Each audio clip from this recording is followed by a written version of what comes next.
Guys, Somnath કિચનમાં આપ સૌનું હાર્દિક સ્વાગત છે. તો આપણે બનાવવાના છે આજે વઘારેલો ભાત. એના માટે મેં અહીંયા બધું સમારી રાખ્યું છે. 2 નાના બટેટા સમારીને રાખ્યા છે ઝીણા ઝીણા. એક આખી ડુંગળી ઝીણી સમારીને રાખી છે. અને આ છે ધાણા ભાજી, લીલા મરચાંની કટકી, આદુ મરચાં. તો આપણે 2 ચમચા જેટલું તેલ, આપણે એટલું 2 ચમચા જેટલું તેલ મૂકી દીધું છે.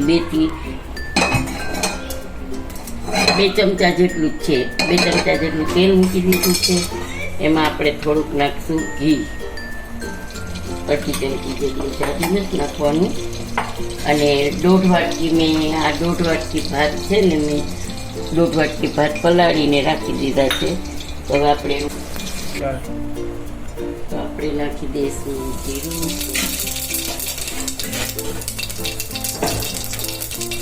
આપણે નાખીશું તેજપત્તા, લવિંગ, તજ અને આ છે આપણે કઢી પત્તા, સોરી લીંબુ અને આ બીજું તમારે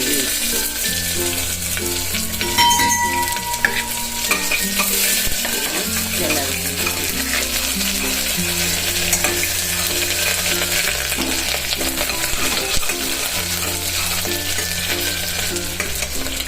પછી નાખી દઈશું બટેટા.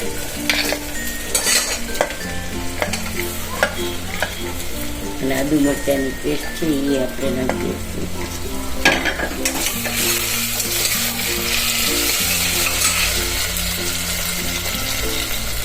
નાખીએ ચમચી ભર થોડુંક નમક.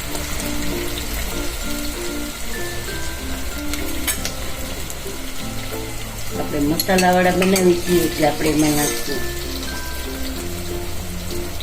હળદર અને 1 નાની ચમચી લાલ મરચું પાવડર, ગરમ મસાલો અને ધાણા જીરું.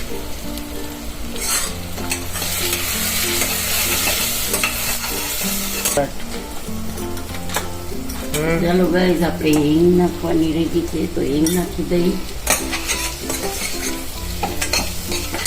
અને આપણે નાખી દઈશું ઝીણું સમારેલું ટમાટું. હવે પછી નાખી દઈશું આ રાઈસ બધા.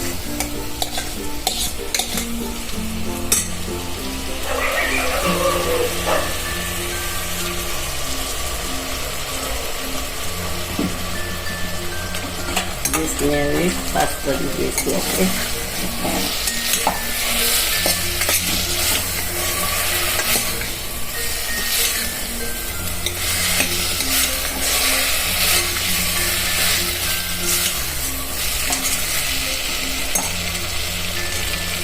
તો આ માપથી મેં કહી દીધું તો આપણે એ પ્રમાણે આપણે નાખી દઈશું.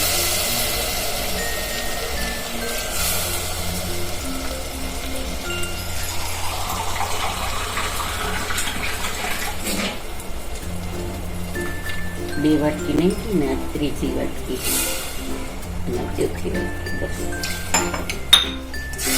અરે 1/2 વાટકી છે એટલે આપણે 4 વાટકી તો પાણી નાખવું જ પડે.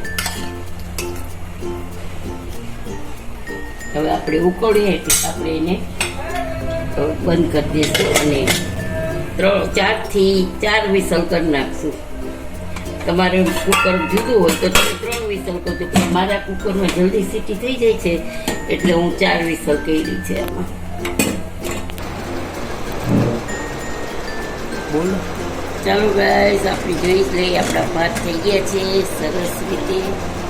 તો આપણે કુકર ખોલી લીધું છે. તો આપણા ભાત સરસ થઈ ગયા છે. તો ઉપર આપણે ધાણા ભાજી નાખી દઈશું. તો ચલો, સર્વ કરવા માટે આપણે વઘારેલા રાઈસ તૈયાર છે, રેડી છે.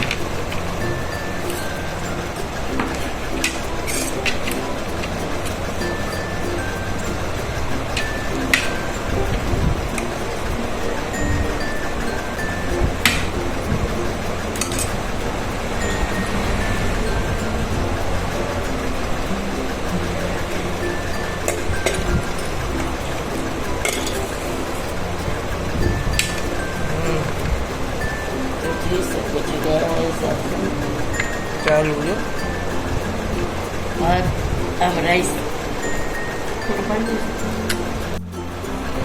ચલો ગાઈસ, આપણે આજની વઘારેલા રાઈસની રેસીપી તૈયાર છે. ડીશ તો અહીંયા મેં દહીં લીધું છે અને ફ્રેન્ડ્સ લીધા છે વઘારેલા ભાત સાથે મરચાં.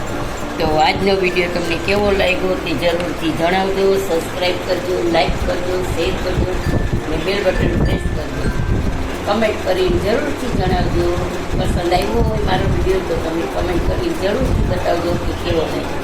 જય શ્રી કૃષ્ણ.